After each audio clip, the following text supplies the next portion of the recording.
आज हम सबसे पहले आपको एक बहुत बड़ी खबर के बारे में बताएंगे जिस पर आपकी नजर नहीं गई होगी। हमारे देश में यूं तो बहुत सारे बदलाव आ रहे हैं। लाउड स्पीकर को हमारे देश में को लेकर बहुत सारे बदलाव आए हैं। इसी तरह एक आपने देखा होगा आजकल चारों तरफ बुलडोजर की बात हो रही है। यह भी हमारे देश में एक बड़ा बदलाव है। लेकिन अब एक बहुत बड़ा बदलाव स्कूलों में आ रहा है। एक बहुत बड़ा बदलाव स्कूलों में पढ़ाए जा रहे पाठ्यक्रम में आ रहा है। कहते हैं बचपन गीली मिट्टी के समान होता है। संस्कारों की नींव बचपन में ही डाली जाती है। अच्छे बुरे और सही गलत के बीच के अंतर का पाठ भी बचपन से ही शुरू होता है। घर में ये ड्यूटी अक्सर माता पिता की होती है और स्कूल में ये कर्तव्य शिक्षकों का होता है और किताबों का होता है। लेकिन क्या आप गारंटी के साथ कह सकते हैं कि आपका बच्चा स्कूल से जो कुछ भी पढ़कर आ रहा है वो एकदम सही है? स्कूल की किताबों में जो बातें लिखी हैं वो बिल्कुल सही हैं? अगर आपके बच्चों को स्कूल में यह पढ़ाया जाए कि मुगल महान शासक थे और शिवाजी और महाराणा प्रताप जैसे योद्धा उनके सामने कुछ नहीं थे, तो यह झूठ क्या आपके गले उतरेगा? अगर यह बताया जाए कि औरंगजेब टूटे मंदिरों का जीर्णोद्धार करवाता था, तो फिर आप खुद से नहीं पूछेंगे कि फिर काशी विश्वनाथ मंदिर को तोड़े जाने का सच क्या था? लेकिन हमारे देश में एक विशेष प्रकार का राजनीतिक वर्ग और बौद्धिक गिरोह है जो चाहता है कि आपके बच्चे सच को कभी ना जाने बल्कि झूठ को ही सच मानते चले जाएं, और ऐसा पीढ़ियों से हो रहा है। इसलिए इतिहास की किताबों में जब सच के पन्ने जोड़े जाते हैं तो ये लोग संकट में आ जाते हैं। इन्हें संस्कृति पर, सभ्यता पर, धर्मनिरपेक्षता पर और सामाजिक ताने बाने पर संकट नजर आने लगता है। तो बड़ी खबर यह है कि सीबीएसई ने देश की स्कूली किताबों में पढ़ाई जा रहे इतिहास के गलत पन्नों को हटाकर एनसीईआरटी का एक नया और संशोधित पाठ्यक्रम जारी कर दिया है। केंद्र सरकार ने इसके लिए एक संसदीय कमेटी बनाई थी जिसकी सिफारिशों के बाद नई किताबें छपने के लिए अब जा चुकी हैं। लेकिन नए पाठ्यक्रम पर अब विवाद भी पैदा हो रहा है और खुद कांग्रेस के सांसद राहुल गांधी इसे भगवाकरण का नाम दे रहे हैं। लेकिन पहले आप ये समझ लीजिए कि ये बड़े बड़े बदलाव क्या हैं और अब से आपके बच्चों को कौन सी नई चीजें पढ़ाई जाएंगी और कौन सी चीजें ऐसी हैं, जानकारियां हैं जो उनकी किताबों से हटा दी गई हैं। और हो सकता है कि आपने ये सब पढ़ा हो, लेकिन अब ये पीढ़ी नहीं पढ़ेगी। सीबीएसई ने स्कूलों में कक्षा 9 से लेकर कक्षा 12वीं तक का नया पाठ्यक्रम जारी किया है। इस पाठ्यक्रम में सीबीएसई ने एनसीईआरटी की किताबों से मुगल शासकों औरंगजेब और शाहजहां को महान बताने वाला एक चैप्टर हटा दिया है। इसके अलावा धार्मिक चिन्हों पर आधारित एक कार्टून को भी हटाया गया है और पाकिस्तानी शायर फैज अहमद फैज की 2 नज़में भी किताबों से हटा दी गई हैं जो बगावत करने को उकसाती हैं। इनके अलावा शीत युद्ध के इतिहास का एक और अध्याय हटाया गया है जिसमें देश के पहले प्रधानमंत्री जवाहरलाल नेहरू के गुट निरपेक्ष आंदोलन का जिक्र किया गया था। अब आपको बताते हैं कि इतिहास और राजनीति शास्त्र की किताबों से किन किन चैप्टर्स को हटाया गया है और ऐसा करना क्यों जरूरी था। आप इन्हें देखेंगे तो समझ जाएंगे कि ये अध्याय इतिहास के सच से कितनी दूर थे। एनसीईआरटी की 12वीं कक्षा की इतिहास की किताब themes of Indian history part 2 के 9वें चैप्टर, जिसका शीर्षक है किंग्स एंड क्रॉनिकल्स, इसे सीबीएसई ने पूरी तरह हटा दिया है। इस किताब के पेज नंबर 234 पर क्रूर शासक औरंगजेब और शाहजहां का महिमा मंडन किया गया था। इसमें लिखा था कि जब युद्ध के दौरान मंदिर नष्ट हो जाते थे, युद्ध के दौरान मंदिरों को नुकसान पहुंचता था, ढह जाते थे, तो औरंगजेब और शाहजहां इन्हीं मंदिरों को दोबारा बनवाने के लिए या इनकी मरम्मत करवाने के लिए अलग से ग्रांट जारी किया करते थे। मतलब इतना बड़ा दिल था उनका कि युद्ध में जो मंदिर नष्ट हो जाते थे उन्हें बनवाने के लिए अलग से ये पैसा दिया करते थे। इसी चैप्टर में यह भी लिखा था कि मुगल कोर्ट्स यानी मुगलों की अदालतें कैसे उस जमाने में न्याय किया करते थे, कितने न्याय पसंद थे जो मुगल्स थे।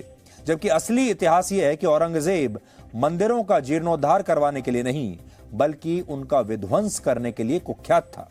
ऐतिहासिक साक्ष्य अगर आप देखेंगे तो वर्ष 1669 में भगवान शिव के 12 ज्योतिर्लिंगों में से एक काशी विश्वनाथ मंदिर को औरंगजेब के आदेश पर ही पूरी तरह से ध्वस्त किया गया था और वहां मस्जिद का निर्माण करवाया गया था जिसे आज ज्ञानवापी मस्जिद के नाम से जाना जाता है।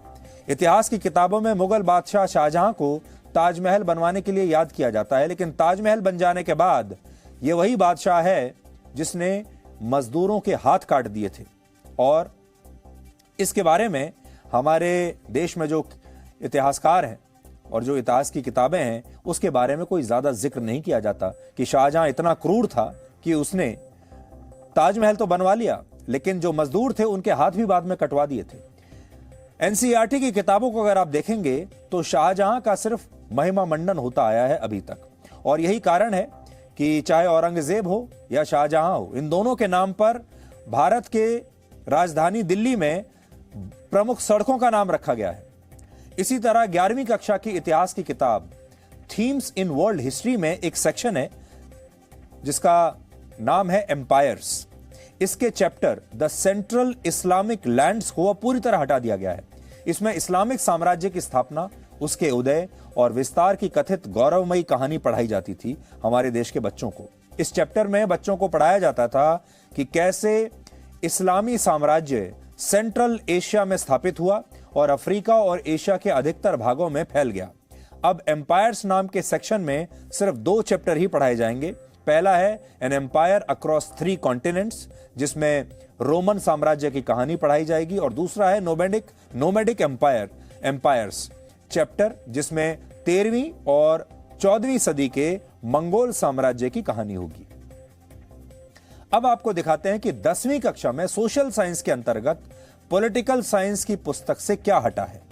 इस किताब में डेमोक्रेटिक पॉलिटिक्स के चौथे चैप्टर, जिसका नाम है जेंडर, रिलीजन एंड कास्ट, इस चैप्टर के पेज नंबर 46, 48 और 49 पर पाकिस्तान के मशहूर शायर फैज अहमद फैज की नज्म हटा दी गई है। अब आप इन पंक्तियों पर गौर कीजिए। ये पंक्तियां हैं, चश्मे नम जाने शौरीदा काफी नहीं, चश्मे नम जाने शौरीदा काफी नहीं, तोहमत इश्क पोशीदा काफी नहीं, आज बाजार में पा ब जौला चलो। फैज का यह शेर सत्ता में बैठे लोगों के खिलाफ प्रतिरोध यानी बगावत की बात करता है। इस शेर में सत्ता से परेशान लोगों से कहा गया है कि बेड़ियों को तोड़ दो और शहर की ओर कूच करो जहां तुम्हारा शासक रहता है। फैज की जो दूसरी नज्म हटाई गई है पुस्तक से, उसकी लाइनें भी आप देखिए। ये जो पंक्तियां हैं वो इस प्रकार हैं, हम के ठहरे अजनबी इतनी मुलाकातों के बाद, खून के धब्बे धुलेंगे कितनी बरसातों के बाद। हम तो ठहरे अजनबी कितनी मुलाकातों के बाद, खून के धब्बे धुलेंगे कितनी बरसातों के बाद।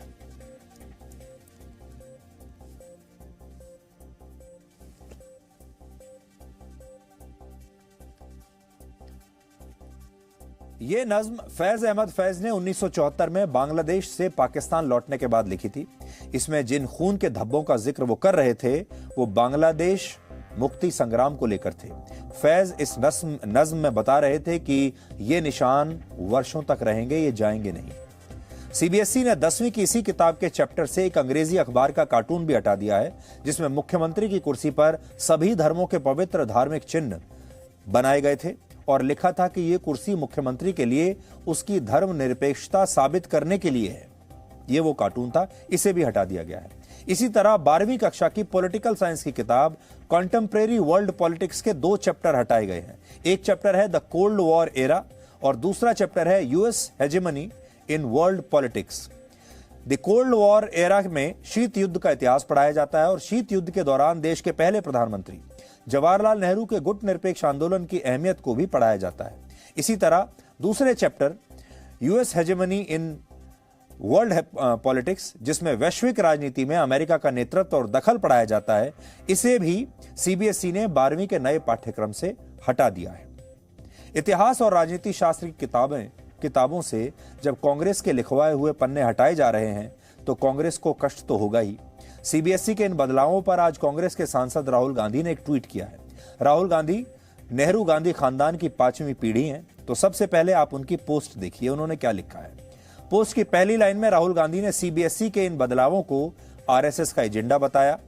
उन्होंने अपना गुस्सा आरएसएस का नाम बिगाड़कर निकाला और उसे नया नाम उन्होंने दिया है राष्ट्रीय शिक्षा श्रेडर। श्रेडर एक मशीन होती है जो किसी भी चीज को, कागज को बारीक काटकर उसे नष्ट कर देती है, बारीकी से काटकर। दूसरी लाइन में राहुल गांधी ने सीबीएसई का नाम बिगाड़ा और इसे नया नाम दिया है जिसमें लिखा है central board of suppressing education. इसके बाद उन्होंने उन 6 टॉपिक्स के नाम लिखे जिन्हें किताबों से हटाए जाने पर उन्हें काफी तकलीफ पहुंची है। राहुल गांधी के दुख का पहला कारण जो दिखता है वो ये है कि पंडित जवाहरलाल नेहरू का चैप्टर क्यों हटाया गया। तो यहां हम उनका थोड़ा ज्ञानवर्धन करेंगे। सीबीएसई ने 12वीं क्लास की पॉलिटिकल साइंस की किताब के पार्ट 2 से चैलेंजेस ऑफ नेशन बिल्डिंग को सीबीएसई ने से नहीं हटाया है। यह किताब में पहला चैप्टर है जिसमें पंडित नेहरू की देश निर्माण में भूमिका के बारे में बताया गया है। सीबीएसई ने सिर्फ उन्हीं चैप्टर्स को हटाया है जिसमें या तो गलत ऐतिहासिक तथ्य थे या ऐसे चैप्टर्स जो आज के दौर में पॉलिटिकल साइंस में महत्व ही नहीं रखते। राहुल गांधी की दूसरी नाराजगी फैज अहमद फैज की 2 नज्मों को लेकर भी हो सकती है। देश में एक विशेष प्रकार का बुद्धिजीवी वर्ग है जो किसी कवि और शायर को भी धार्मिक चश्मे से देखता है। इतिहास में राष्ट्र कवि रामधारी सिंह दिनकर की भी कविताएं शामिल की जा सकती थी। फैज और दिनकर दोनों लगभग एक ही समय के शायर और कवि हैं। दिनकर भी ओजपूर्ण और क्रांतिकारी कविताएं लिखा करते थे और सत्ता के विरोध में वो भी खुलकर लिखते थे। और दिनकर ने ही लिखा था, सदियों की ठंडी बुझी राख सुगबुगा उठी, मिट्टी सोने का ताज पहन इठलाती है, 2 राह समय के रथ का घर घर नाद सुनो, सिंहासन खाली करो कि जनता आती है।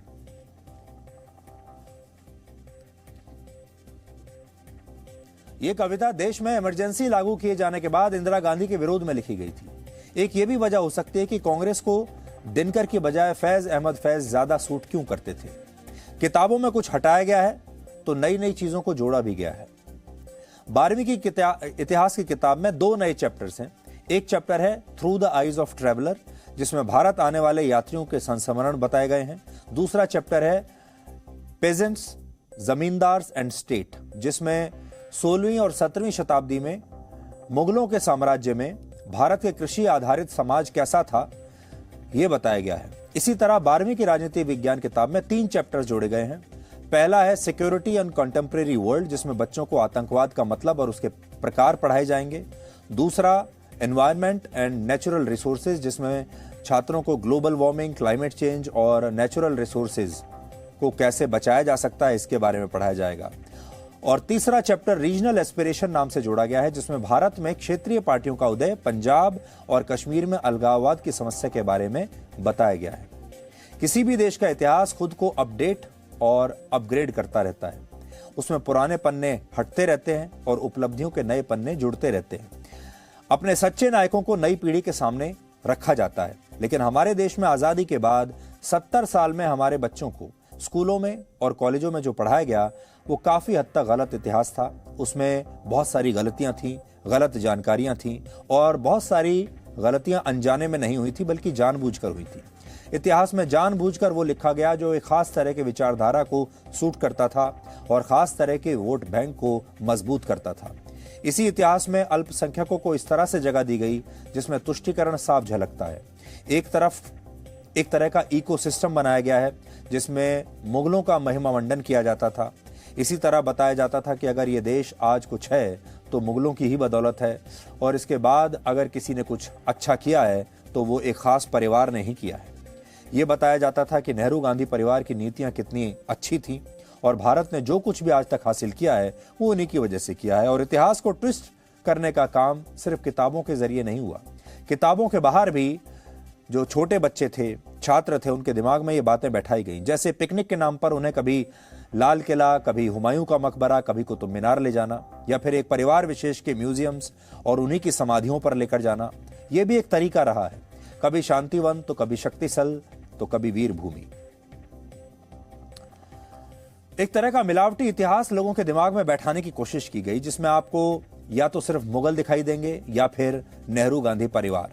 आप सड़क से गुजरेंगे, किसी अस्पताल में जाएंगे, पार्क में जाएंगे, एयरपोर्ट, रेलवे स्टेशन पर जाएंगे, हर तरफ आपको या तो मुगलों के नाम दिखाई देंगे या फिर एक परिवार का नाम दिखाई देगा। हमारे देश में इस समय 700 से ज्यादा जिलों, कस्बों और गांवों के नाम मुगल शासकों के नाम पर है। इनमें 61 जगहों के नाम पहले मुगल शासक जहीरुद्दीन मोहम्मद उर्फ बाबर के नाम पर है। दूसरे मुगल शासक हुमायूं के नाम पर 11 स्थान है। दिल्ली के हुमायूंपुर नाम की जगह देश की संसद से सिर्फ 8 किलोमीटर दूर ही है। अकबर के नाम पर सबसे ज्यादा 251 जगहों के नाम हैं। वहीं जहांगीर के नाम पर 141 जगहों के और शाहजहां के नाम पर हमारे देश में 63 स्थानों के नाम हैं। औरंगजेब ने ही काशी और मथुरा में मंदिर तुड़वाकर मस्जिदें बनवाई थी और हिंदुओं पर जजिया टैक्स लगाया था, लेकिन उसके नाम पर भी हमारे देश में 177 स्थानों के नाम हैं। हमारे देश में लोगों को उतना ही इतिहास बताया गया जितना नेताओं ने जरूरी समझा। मुगलों को समर्पित करने के बाद जो इतिहास बचा उसे गांधी नेहरू परिवार ने अपने नाम करने की कोशिश की और वर्ष 2012 में एक आरटीआई से यह पता चला कि देश की ज्यादातर संपत्तियों पर अब भी गांधी और नेहरू परिवार का ही नाम लिखा हुआ है। वर्ष 2012 में नेहरू गांधी परिवार के नाम पर हमारे देश में 52 सरकारी राज्य योजनाएं थी, 27 केंद्रीय योजनाएं, 28 खेल के टूर्नामेंट्स, 19 स्टेडियम, 98 शिक्षा संस्थान, 5 एयरपोर्ट्स और बंदरगाह, 39 अस्पताल और मेडिकल कॉलेज और 78 सड़कें और बिल्डिंग्स उनके नाम पर थीं। आपको यह भी जानना चाहिए कि कांग्रेस ने अपनी मनमर्जी का इतिहास लिखवाने के लिए क्या क्या नहीं किया। इसे आप एनसीईआरटी के पूर्व निदेशक प्रोफेसर जेएस राजपूत की आप बीती से आज समझ पाएंगे। प्रोफेसर जेएस राजपूत वर्ष 1999 से 2004 तक एनसीईआरटी के निदेशक थे। तब उन्होंने एनसीईआरटी की इतिहास की पुस्तकों के गलत अध्यायों को, चैप्टर्स को सुधारने की सिफारिश की थी। उन्होंने इस विषय पर काम भी किया और इतिहास की किताब से 9 ऐसे पैराग्राफ्स हटवाए जो सिख धर्म के गुरु नानक देव जी के बारे में गलत जानकारी देते थे।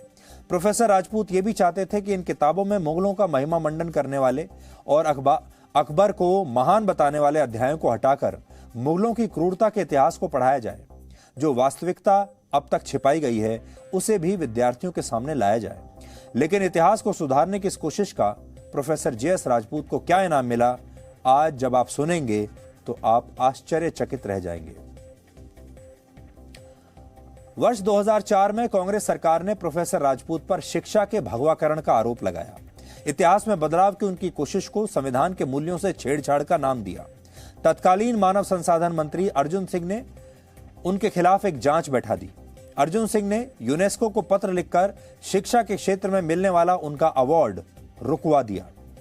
2009 में जब प्रोफेसर जेएस राजपूत इस जांच से बरी हुए तो शिक्षा के भगवाकरण और संवैधानिक मूल्यों से छेड़छाड़ से के आरोप गलत साबित हुए। उसके बाद जाकर यूनेस्को का अवार्ड उन्हें मिल पाया। इंटरनेशनल ज्यूरी के द्वारा मेरे कार्य को देखने के बाद हुआ था और यूनेस्को का पुरस्कार मंत्री के कहने से नहीं मिलता है, किसी राजनेता के कहने से नहीं मिलता। हाँ, मंत्री के कहने से रोका जा सकता है और मेरे साथ यही हुआ। मुझे जिनीवा में जाकर के सारे शिक्षा मंत्रियों जो 144 थे उसमें उनके समक्ष 40 मिनट का भाषण देना था। उसके बाद चेकोस्लोवाकिया में जो वो सम्मान प्राप्त करता है वो चेकोस्लोवाकिया जाता है, क्योंकि जॉन एमोस कमेनियस चेकोस्लोवाकिया के थे करीब 400 वर्ष पहले के। वहाँ मैं और मेरी पत्नी को स्टेट गेस्ट करके बुलाया था। मुझे भाषण देने थे, भारत के बारे में बताना था।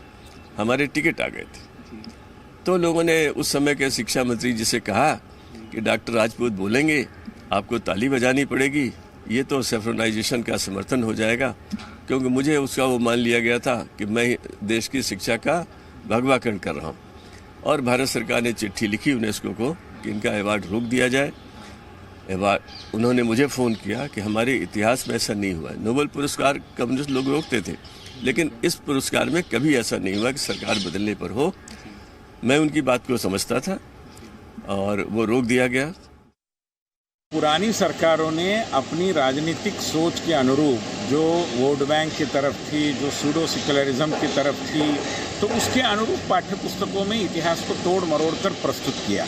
अभी आवश्यकता थी कि उसको बदला जाए, तो हमारी संसदीय स्थायी समिति ने उसके बारे में अध्ययन करके कुछ अनुशंसाएं की। अन्य भी कई लोगों ने कई सारी बातें कही, अनुशंसाएं की, मांगे रखी।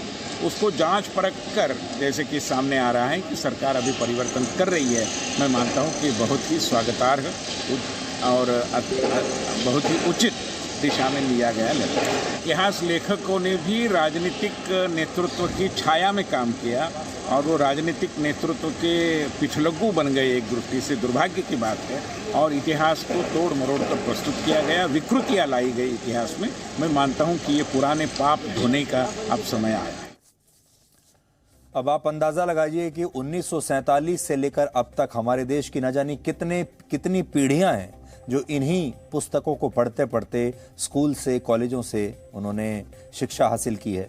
और बचपन में आपको जो पढ़ाया जाता है वही आपके दिमाग में हमेशा बैठ जाता है, वही आपको हमेशा याद रहता है।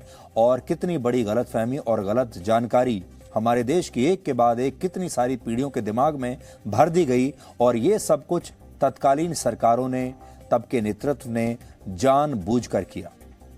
और अब जब वो बदलाव किए जा रहे हैं, तब उसी जमाने के जो लोग थे, उस विचारधारा के जो लोग थे, अब वही उसका विरोध कर रहे हैं।